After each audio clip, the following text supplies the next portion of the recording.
There must be a pretty good time to be Max Verstappen. He's won 2 straight titles.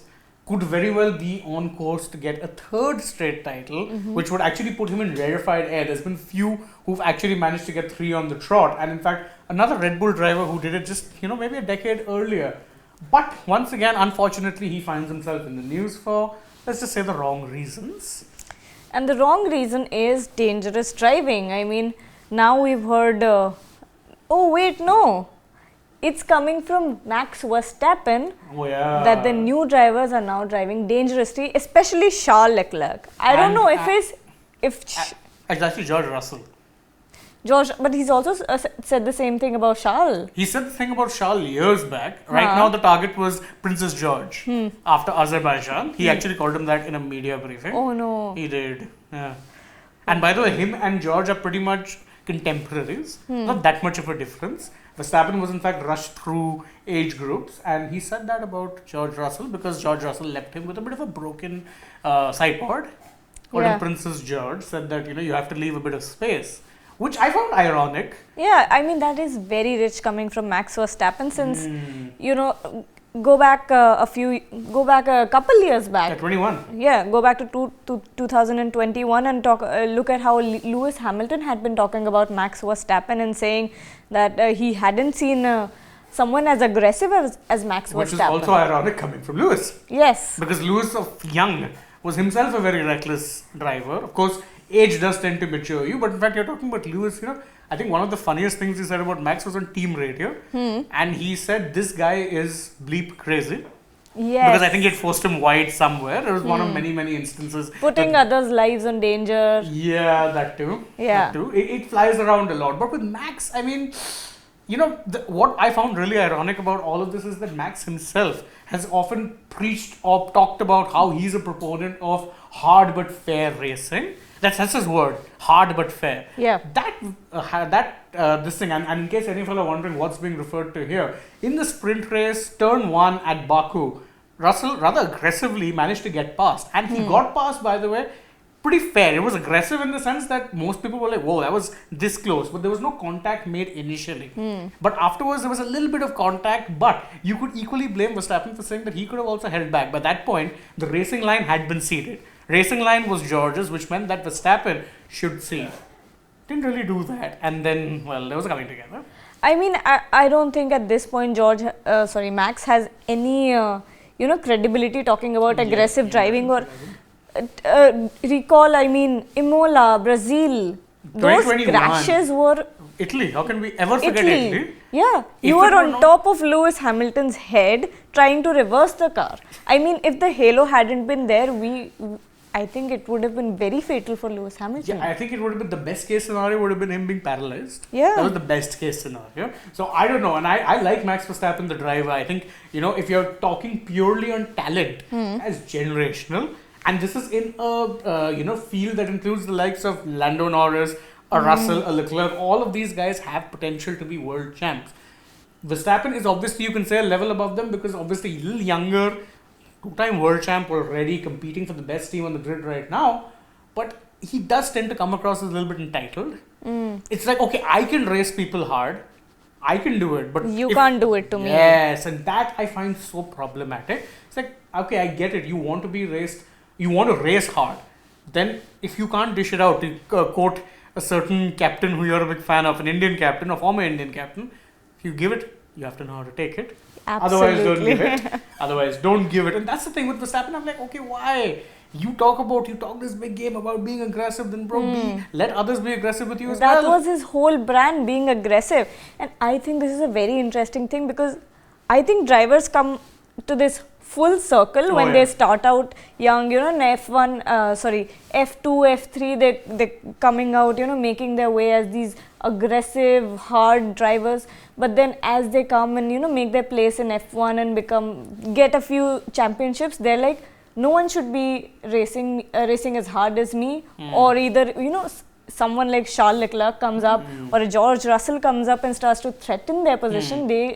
I think it hurts their ego, and then they start, this whole I don't know, the whole theory of the holier than thou attitude. Yeah, and then you're racing too hard. I think it's a little bit rubbish. I think it's a different way of looking at it. My way is that normally when you're young, you really are willing to risk it all. Yeah. With a lot of drivers, though, you see them mellow down with age. I mean, even before, say, Hamilton was the same. Came in, he was someone who, by the way, went toe to toe with a two-time world champion in Fernando Alonso and beat him on countback. Yeah. And he did it by being aggressive. But once he was aging, he also kind of mellowed down. Then his racing style became less aggressive and more balanced. This also reminds me of Seb.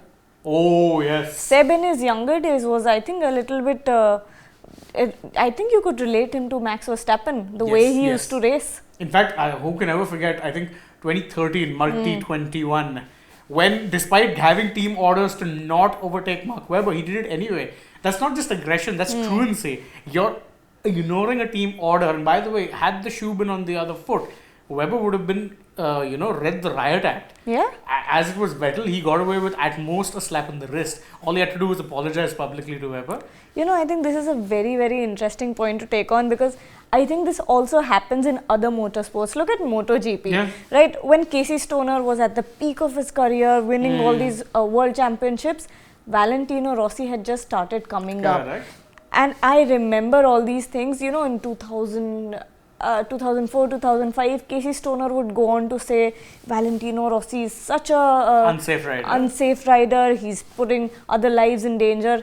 And then when Valentino, kind of reached his peak, and then on to 2018, 17, 19, you'd see Valentino Rossi was saying the same things about Marc Marquez. Exactly. That's the key. I think it's a cycle of life kind of thing, where these young guys come in, they're really aggressive, then they become elder statesmen and they're like, these young kids are too aggressive.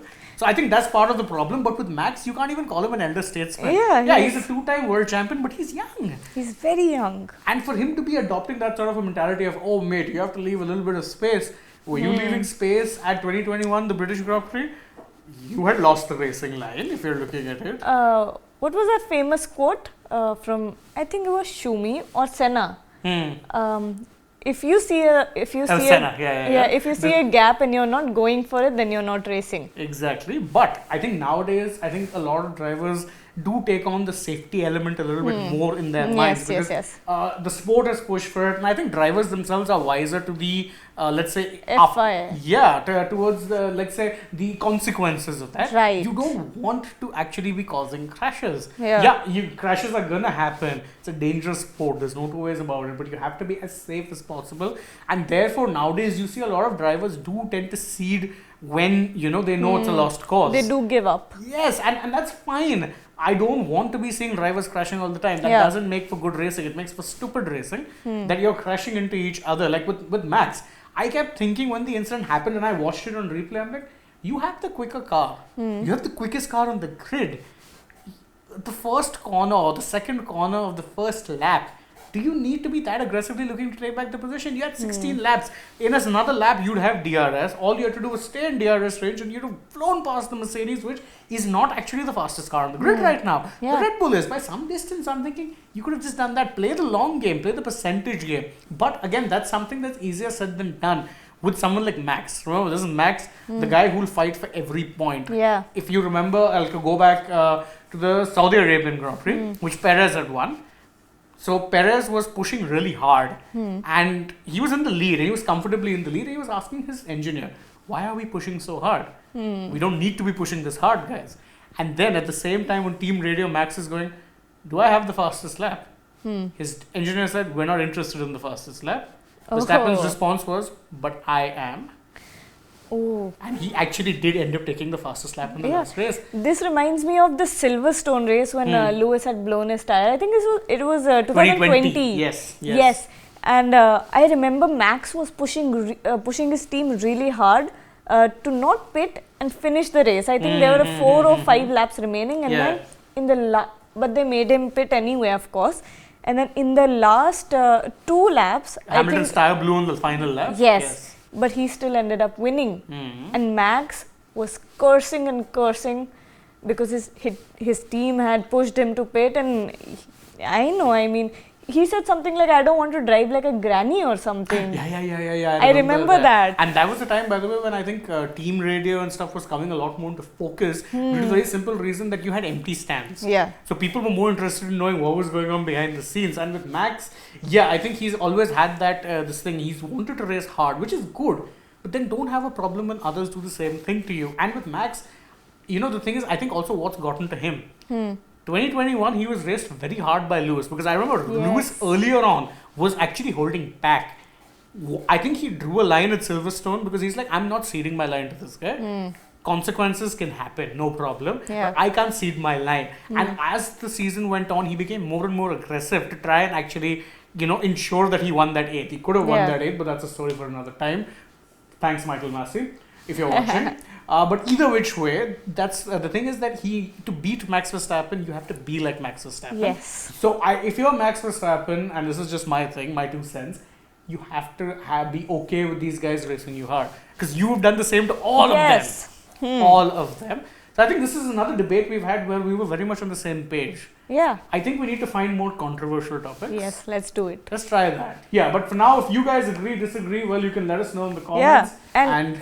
And also let us know what you want us to debate about. Yeah, actually, give us some suggestions. We love hearing from you guys, and we'll always be happy to, take something on board which you've said. And so let us know those in the comments, as well as your take on this entire debate of ours. And please don't forget, like, share, subscribe, tap the bell icon, follow us on Instagram, Twitter, and Facebook. And what should they not forget to download? The SportsTak app. Bye-bye. Bye.